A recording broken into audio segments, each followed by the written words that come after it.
There we go. All right. How's everybody doing today?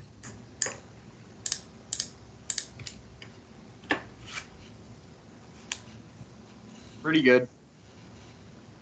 Excellent.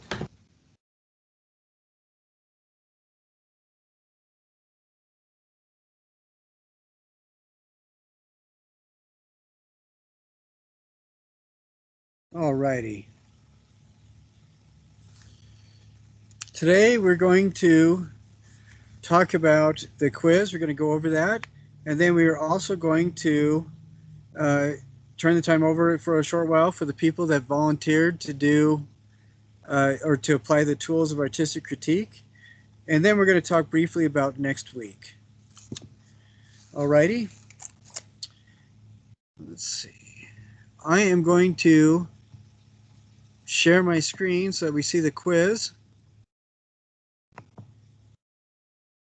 Can everybody see that? All right, excellent. Now,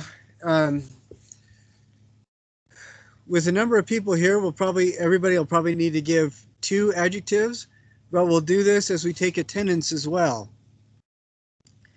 So I'm going to go down the list, and when I call your name, please pipe in and use 2 adjectives or share 2 adjectives that can be used to describe texture. And please try really hard not to repeat other people or read what you see on the screen. All righty? So I'm going through the first person, Alyssa Bennett. Are you here? Yeah, I'm here. All right. I would say like scratchy. Excellent. What else? Oh yeah, we have to do 2. Silky. Silky. Excellent. Thank you. Delane. Are you here?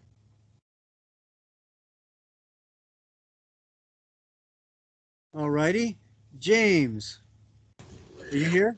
Yes. And how about rough and fuzzy? Excellent. Very good. Sage. Thank you, James. Sage, are you here?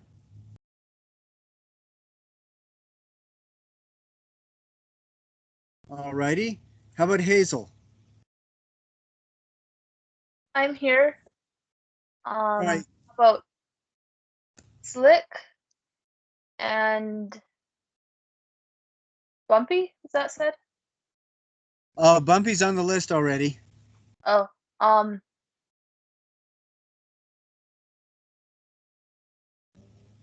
rough. Yeah, sorry. Fuzzy. That's already been said too. How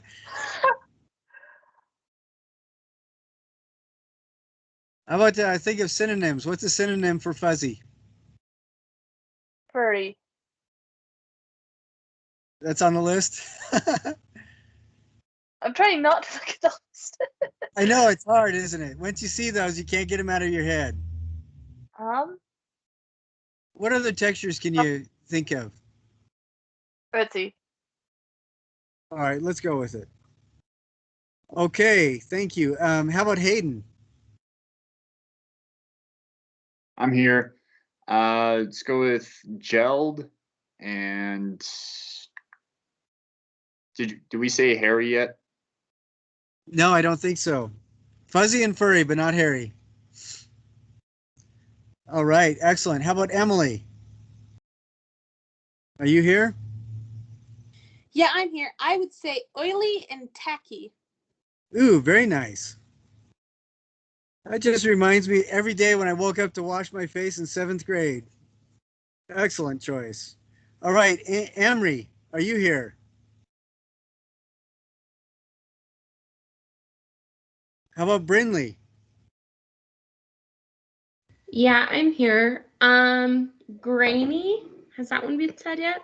I don't think so. Grainy and rubbery. Okay, good.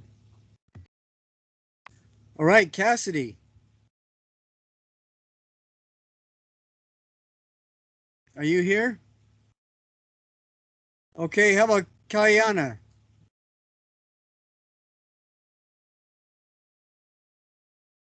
Okay. How about Taylor? Are you here? Yeah, I'm here. Can you hear me? Yes. I don't know what you said. I just came in, but scaly? Scale. What's another one? Has someone said slimy? I don't remember. So, okay, let's take it. All right. How about Sage? Sage Sagers. Are you here? Okay, Michael Silva. Are you here? I am here. All right.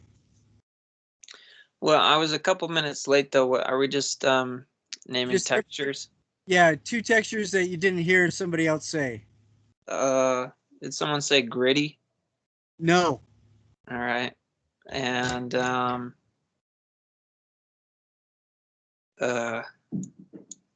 anyone say gooey? No, not yet. That's excellent. Very good. Cool. Wonderful. How about Karen? Wavy Wavy? Okay, Yes. good. and spiky. Spiky. Nice. Yeah. All right. How about Keely? I was thinking waxy and sticky. Good. I like both of those. Okay, how about Evan? I would say abrasive and varnished. All right, excellent. Which, oddly enough, those also apply to personality types. Excellent work. Okay, how about Hillary?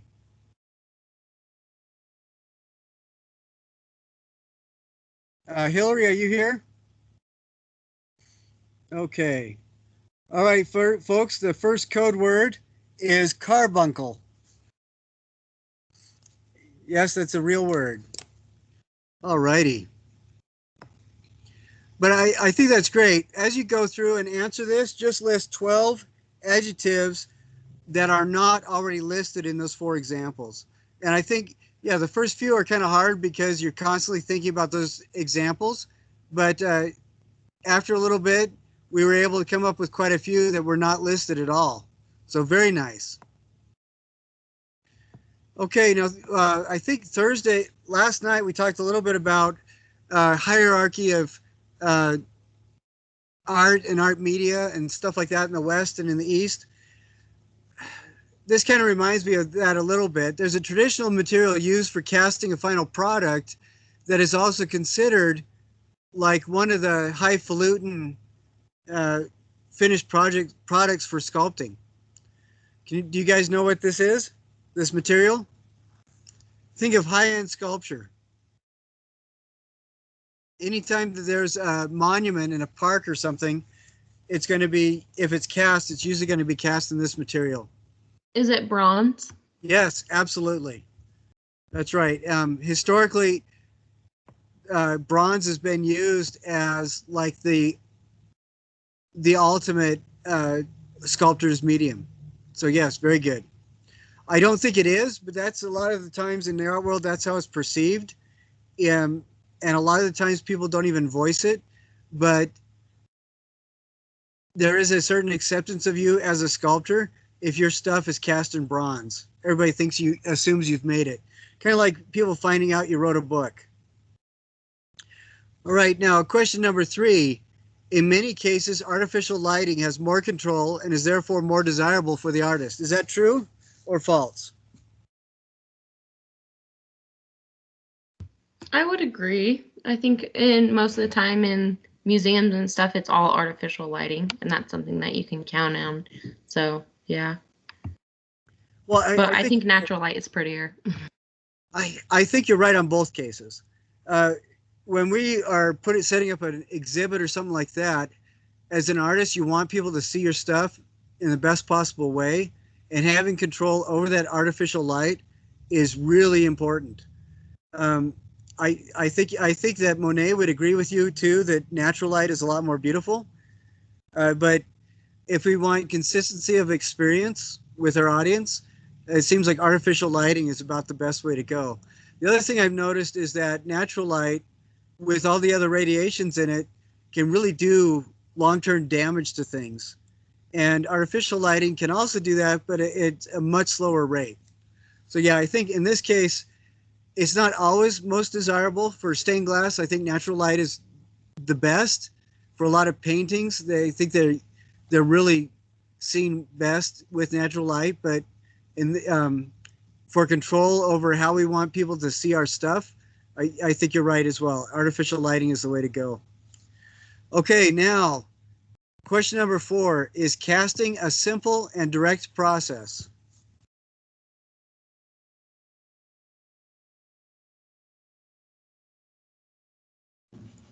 No, I would not say that's it. I mean, I wouldn't say it's simple or direct.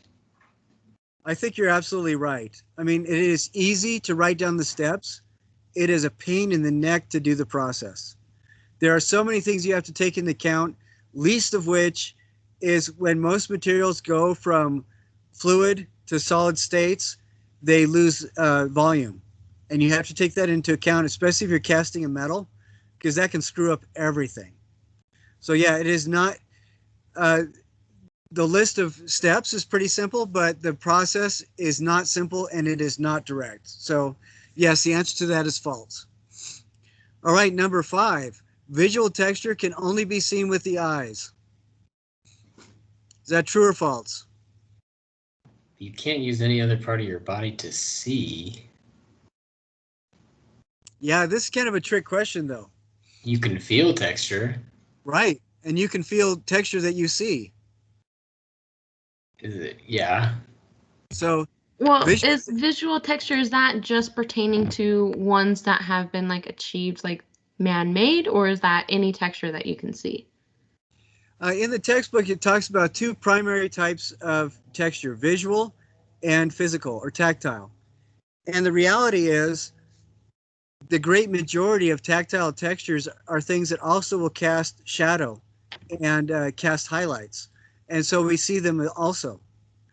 And, you know, when I bring those plaster sculptures out to kind of demonstrate what a good texture is and things, a lot of the times you can see the texture, but it's also a very physical one as well that you can also touch. So this is one of those things where it is kind of a trick because yes, it is visual, but a lot of visual texture is something that you can also feel. So, you know, the physical properties of the texture are the thing that allows it to cast textured shadow, which makes it visible. So the answer to this, visual texture can only be seen with the eyes. Like Evan was saying, you only see with your eyes, but I think that the scene should be interpreted as apparent because the answer to this is actually false. Visual texture is also physical texture a lot of the times. So this is kind of a trick question. Now, if you answer it one way or the other and it's marked wrong, instantly hit me up with an email and remind me of our conversation and I'll correct it. All right? But yeah, Evan, you're right. You usually do only see with your eyes, unless you're younger than about 4, because then you're always seeing with your fingertips and your tongue as well. Okay. Or if you're blind too, they have to see differently. Oh, that's true. One of the other teachers that works there, he actually works with differently abled people, and he will do sculptural exhibitions that are designed specifically for blind people to enjoy them. That's amazing. Very cool stuff. He'll do bronze casting, and the only way you can experience is putting your hands in a bag so you can only feel it. And he does some pretty amazing stuff. So yeah, you're absolutely right. Very good. Natural light is always changing and is not fully under the control of the artist. Is that true or false? True. There's things that you can do to manipulate it, but you can't control it. Absolutely right. Now, we look at question 6 and question 3. They both deal with lighting, and that leads us right to question number 7. Look at this. The one on the left, James Turrell's Sky Space, second, And then the one on the right, Dan Flavin's Untitled Chinati Project. I think these, the one on the left, I am pretty sure is natural light because that's what James Turrell is all about. And I am pretty sure the one on the right, Dan Flavin, did, it's basically UV and fluorescent tubing that he used in this. And I think that's, so I think one is pretty much natural, the other one is pretty much synthetic or artificial. For this question, I just need you to write basically a sentence about your response to James Turrell's piece, a sentence about your response to Dan Flavin's piece, and then just a comparison between the two. What makes them similar and what makes them different? I would like to hear from people. I would like two people to make a comment about what does James Turrell's piece make them think or feel? And I'm just looking for like one or two words. What kind of emotions do you feel when you can imagine yourself in that space? Sleepy. Sleepy? Okay, good. What else? Calm. Good. All right, yeah, we're talking about something that is almost meditative, isn't it? But it is very relaxing, very calm. Now, if we look at Dan Flavin's piece, what are the kind of response words that you have for that? I would say there's a lot of energy involved in it. Yeah, I think you're right. So some of the words that we could use to associate with that are maybe imbalance or frantic. Those are a couple words that could be associated, but energy is very good. Anybody else have a response to Dan Flavin's piece? I feel like it could totally be out of like a horror movie where it's like sideways and there's this light coming through, you know, like, so yeah, that's kind of what it reminds me of. Okay, so disorienting would be another word. Okay, yeah, that's very good.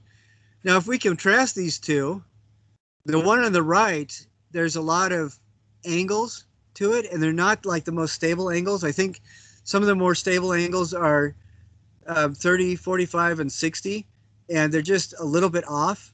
And they don't, another thing that I think adds to that feeling of energy or imbalance is the fact that there's not a lot of parallel lines except for that grade at the very end. So it's, the energy in that is rather active and a little bit foreboding. Compared to the one on the left, what kind of energy do you feel coming from that? Or what kinds of shapes in that one lead to that different sense of calm energy?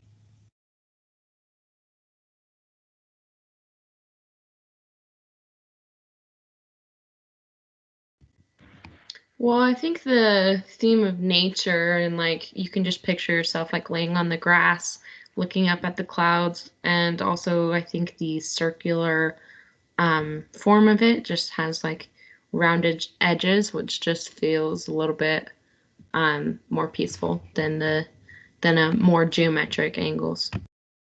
Yeah, I think you're right, and I think you're right on both counts. That's great. So basically for this question, all you got to do is basically write down what we just talked about. So one sentence on each of them, and then one sentence just describing the differences and what's similar. The similar thing is that they both have a single point of light. We got the circle that reveals basically the sky, and you have the observer that's sitting, the single observer that's in this room. And on the right, the similarity is you have a single source of light that's on the far end of the corridor, and you have the single observer in the middle of the room as well. So yeah, and they both have heavy with blues. And I think it's interesting that the blue is almost an identical shade in both of them, but they read so differently because of the angles and the light source. So very good. All right, now this one, have you guys seen artwork like this before, where it's hyper realistic, but it's made out of a completely different material? Yeah. Like the one on the left, the leather jacket, it feels like a leather jacket, but it is made out of ceramic. And that is the best polymer clay banana peel I've ever seen. Now, this kind of thing, it's artists are manipulating your expectations with associations of color and visual texture. And the French word for this is trompe-l'oeil, and or it's also called of course I can't remember the word.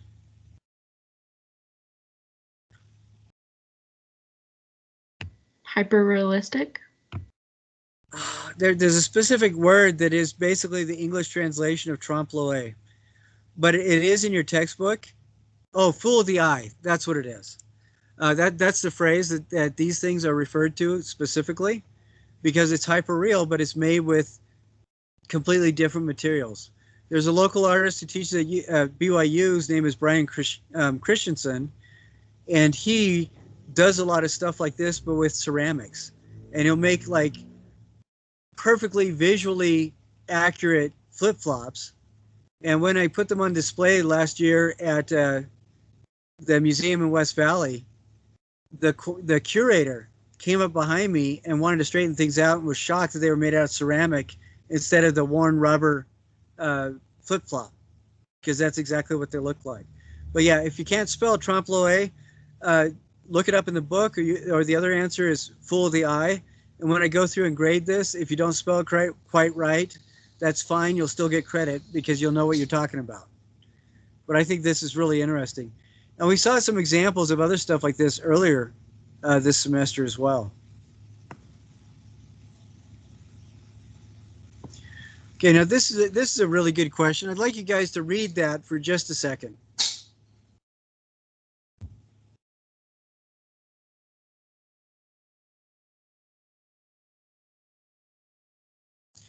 Now, I would like to get somebody to respond to I'd like two different people to each respond to a different question.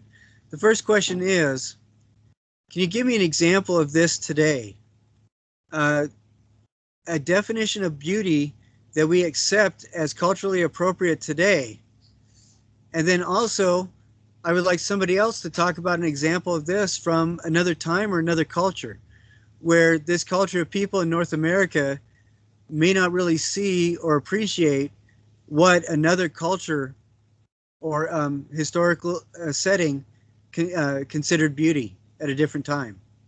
So who would like to tackle the first one? Give me an example of culturally bound beauty today.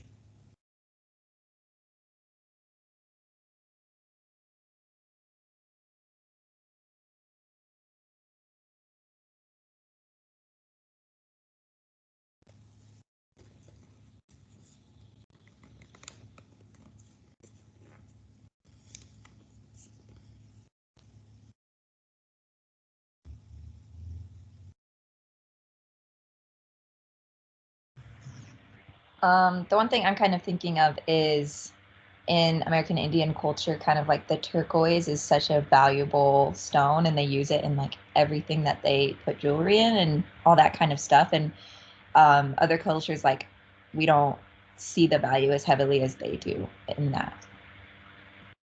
I think that's a good example. Drive anywhere where there's specifically, I think some of the best turquoise jewelers that I've seen are Navajo and Ute, and you can see some of the stuff that they've done in a lot of these places where you go by Four Corners. There's a whole bunch of jewelry stores, and it almost feels like it's its own thing. The rest of the country will appreciate it if you're a rancher, maybe, or if you wear cowboy boots, but most other people don't see the value in it. Yeah, I think you're right. Excellent. Give me another, somebody else give me an example of another cultural or historically bound definition of beauty.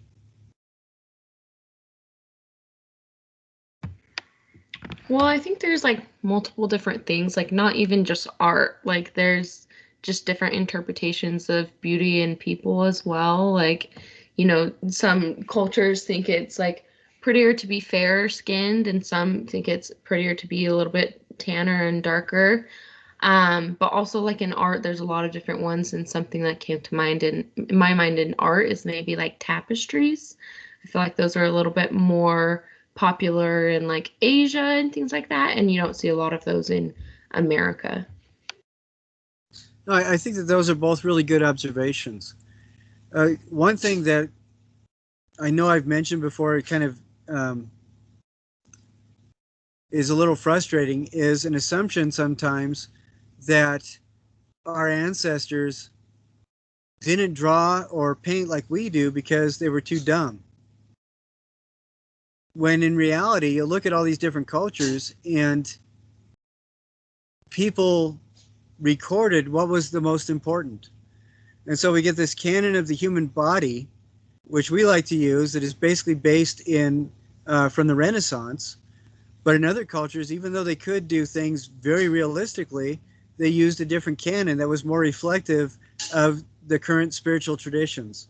Like I'm thinking, one example that comes to mind is Egypt. All of us see that, the full frontal torso, the profile head, and then the eye that's also frontal, even though it's in a profile head. And we think that's how the Egyptians drew people. But we look at when Akhenaten was alive, the statues he had carved of himself, he had made very physically realistic. And you look at almost any of the random genre scene tomb paintings that were not designed to be specifically religiously themed, and they are very realistic as well. Even though 8 inches away from them, you'll see the stylized, stereotypical Egyptian form again. We can also see that kind of same stylization with the Greeks, a little bit differently. Praxiteles would stylize the face so that it was more beautiful than a human face could be, trying to derive the human form from a strict use of golden ratio instead of observation, even though people could also sculpt very realistically directly from observing. So yeah, I'm sorry, that was a long way of saying yes, I agree. But yeah, it is interesting that our perception of beauty, and I say our as a culture, the cultural perception of beauty seems to be very much linked to the societal context of that particular sampling. I think that's a very interesting observation too. Now, question 10. This question is, we're looking at these 6 objects and relating, are they worked or natural? And some of them, like number 2, even though this is crushed cars, this would be natural because the actual texture is just as the artist used it. Number 4, we see one of the carvings of a slave that I think was done by Michelangelo Studios. And in that case, again, this is a worked texture. We'll look at the horse. I think that seems to be number 1. It seems to be selected from pre-found pieces. So when this says worked or natural, I think it's actually referring to, did the artist manipulate the texture directly? On number 5, the texture it's referring to is the dirt on the floor, which is natural. And number 6, texture being referred to is the fur that she used to coat the tea set and the spoon. So when you guys answer that, if you get it all right on the first try, that's awesome. If you don't, I'll just make a note of it and you can go back and switch it out. Okay? Now, question 11. I would like to hear from a couple of people on this. This is a short paragraph, 4 to 5 sentences. I would like you to write 1 sentence about how texture is used to create mood. And in doing that, I want you to kind of use 1 sentence to describe how the lines of the sculpture are used, how the form is done, and how it addresses space. So if you can do just a short sentence on each of those, and then the last sentence would be, how is the artist impacting you and involving you as a viewer? So again, first sentence is, what kind of mood does it have, and how does texture emphasize that mood? Second sentence is, how do the lines kind of define how you feel or help you react to it the way you do? Another sentence would be, how does the form help you react the way you do? And another sentence would be, how does the artist's use of space and you can talk about how it's weighted. How does it feel if it's static or dynamic? And the last sentence would be, that in combination with how is the artist involving you as a viewer? I would like to hear from a couple of people. One is, I would like one person to address, how does the texture make you feel? I would like another person to address, how do the lines make you feel? How do you react to the lines? A third person, do the same thing on form. And then the fourth person, I would like you just to say something about, how does this activate the space around it? And how does it involve you as a viewer? Okay, so who wants to tackle just a statement on the mood and how the texture makes the mood? I'll do that. Okay. I mean, the texture looks really rough, which creates a mood of, I don't know, like, I don't want to say darkness because that's not completely right, but maybe like frantic motion. Standing man with outstretched arm 2. So maybe the mood is like desperation. It's not a happy mood for sure. It definitely feels like it's on the verge of something. Yeah. Yeah, and that texture does, it's not a very calming texture, that's for sure. The fact that this is 8 feet tall in bronze, I don't think that this photo does it justice at all. We would only come up to maybe 2/3 of the heights. This is a pretty powerful piece. But yeah, I think you're right. All right, who'd like to address the element of line? How do the lines in it make you feel? I can do that one. Okay. So the main vertical line there is diagonal. And so that just feels like it's about to collapse. And especially where the line tapers at the bottom.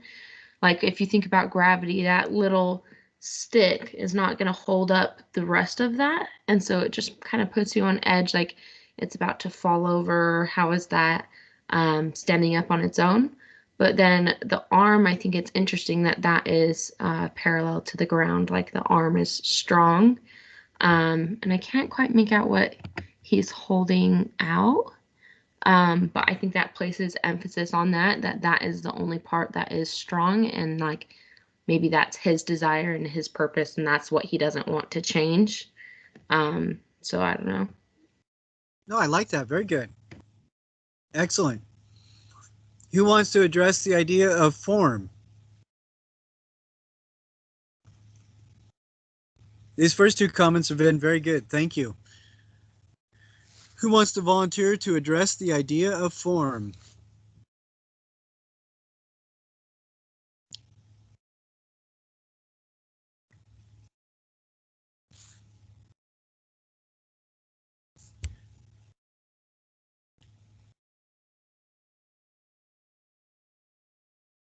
I can go to talk about form. All right, please do. So with this sculpture, the texture of it is rough and smooth in different places, and that's what defines the form, and it makes you see like the sculpture as a whole, and it moves your eye around because of like the smooth places like feel connected, and the rough places feel connected, and so you're just always constantly looking at the form and the structure of it, and the texture just helps add to that form. All right, good. Good. Basically, what you're saying is that the elements of texture kind of move your eye across the form and help you to appreciate and follow the form more. Yeah. All right, excellent. All right, finally, all good answers. The last one is, I would like somebody to address how this impacts, activates the space around it, and how does it involve you as a viewer? Oh, before I hear an answer for that, the second code word is cucumber. All right, who would like to chime in and talk about how this activates space and involves you as a viewer? I'll talk on that for a second. I feel Okay. like, as the title implies, it's standing man, but it's only a section of that. So kind of the space to the right, or the way that it's cut off and it's kind of like jagged like that, causes you to kind of fill in the pieces, kind of imagine the other half of it. And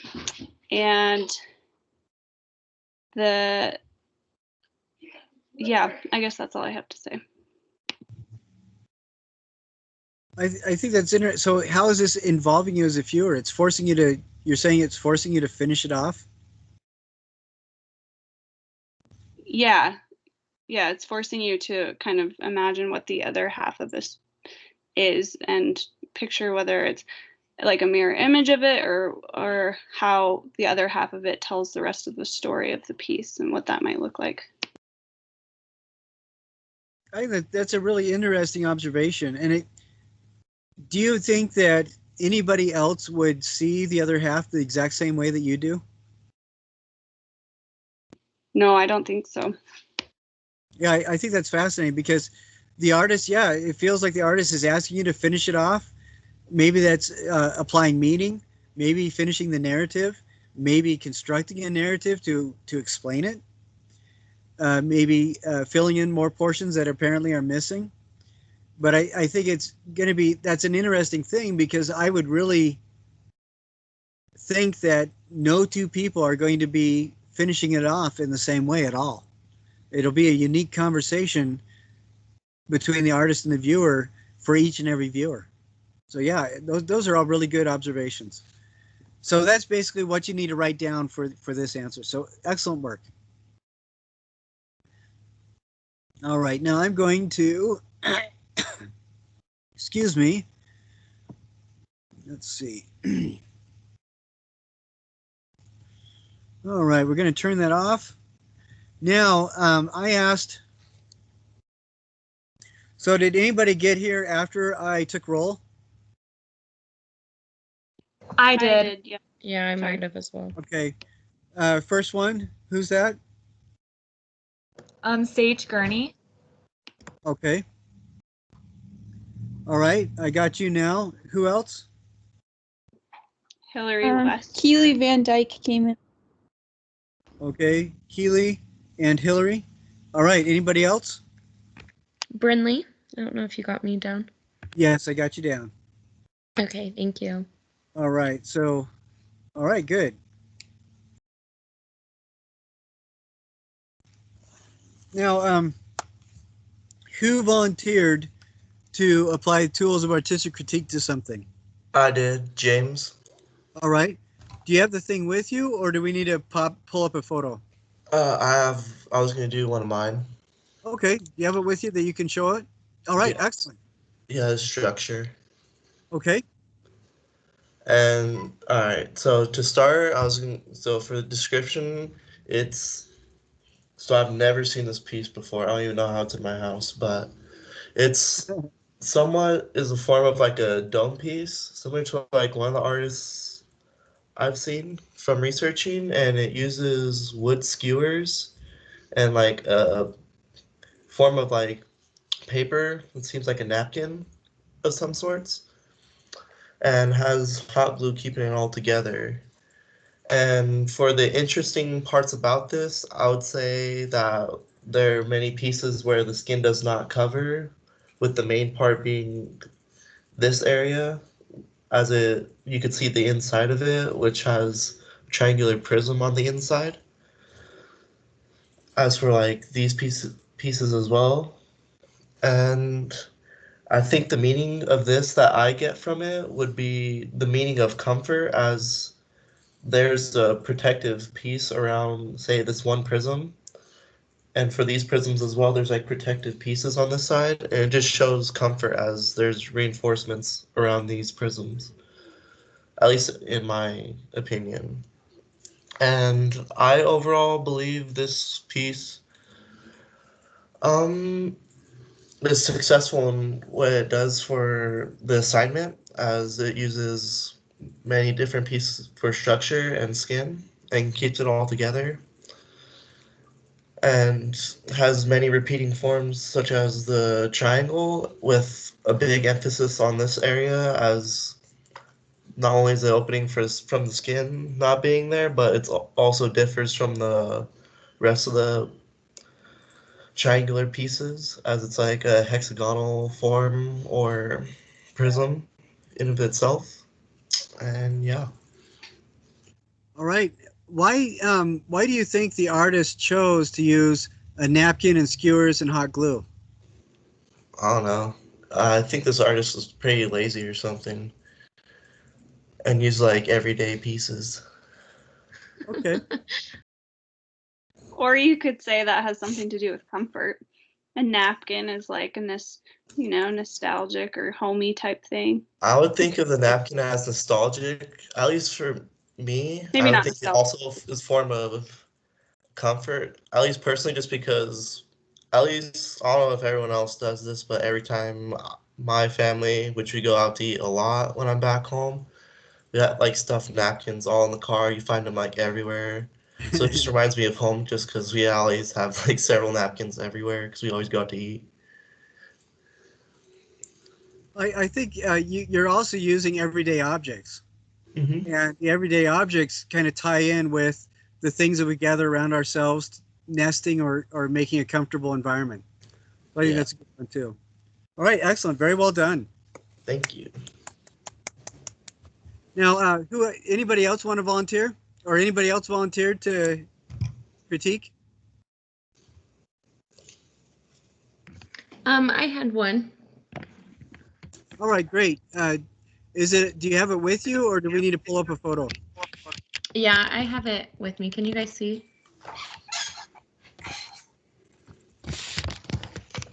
I don't see, the video's not working. Okay.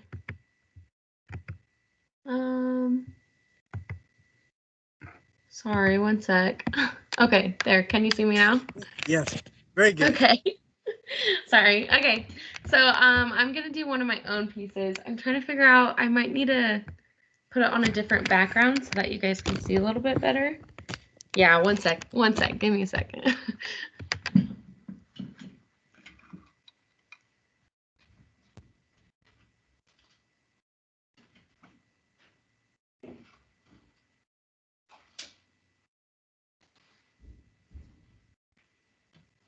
By the way, James, I like your ode to Buckminster Fuller.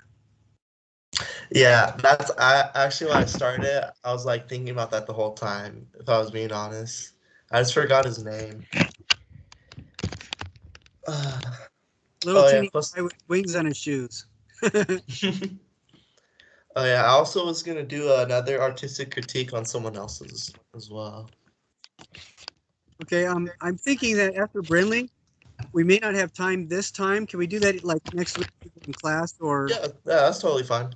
All right, that sounds great. Excellent. All right, okay, Brinley, good. Excellent. Okay. Thank you, So James. yeah, hopefully that's a little better. Hopefully you can see a little bit more. So this piece has two parts to it. So they're attached on two different bases. The medium is wire. So the first object in front resembles a woman's face. The color choice is white and it seems fairly simple compared to the second piece behind it. It seems fairly like striving for a little bit more realism with the most focus or concentration of wires around the lips, eyes, and eyebrows. And then the piece behind it is a little bit more chaotic. And the general shape is almost like a cloud or a ball with some variations that come out of it. And it's mainly concentrated in this center area that kind of resembles a brain. There's also several words. The most prominent one is up front that says anxiety. But there's also, I don't know if you can really see, but there's also other words around it as well. So this says like broken and overwhelmed and fear and stress. So there's a couple different things that are kind of hidden. That kind of gives the viewer little Easter eggs. The color is mainly black with anxiety in red.